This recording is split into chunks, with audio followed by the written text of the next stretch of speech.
especially with people who are coming out of long-term relationships and they're newly single. You do not need a committed relationship right now. If you just ended a marriage or a long-term partnership, you need to have fun however long you want it to be. You want it to be 3 weeks, fine. You want it to be 6 months, a year, whatever is good for you, and you'll know when you're like, I'm done. But you need to have that time to explore, you know, your sexual pleasures, your if you want to do multiple partners, whatever you want to do, you need to have that time to explore, because most likely you probably were in a relationship where sex was not a priority, or it was a priority at one point and then it went down to the bottom, and that could have been like that for years and you kind of just accepted it, and then once it ended you're like, okay, I'm free. It's like prison. I'm breaking out of prison. I can finally experience all the things that you want to do. And I tell those people, get with partners who also understand that. Be very clear that, hey, I just went through this, I'm not ready for that, but I'm ready to explore all these different types of sexualities that I want to explore that I've never had the chance to. I always say try something once until you're like,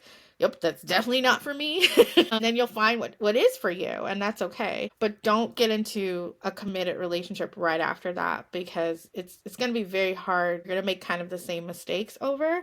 And you're not going to give, I call it, your sexual soul the time to experience all the things that you want to experience and even heal from the time that you didn't get to do that. I call it the hoe phase. Everyone needs a little bit of a hoe phase after a breakup. If you stay too long, then you just become a hoe, but don't do that. Well, you need some time period where it's all about you, your sexual pleasure, and what you want and what you don't want. I always tell people, like, let everybody around you know, so they're not like, what's going on with this person, because you're a different person now. You're not the same person you were before that experience, so that people aren't uncomfortable. And if they don't like it, get new friends. You'll be fine.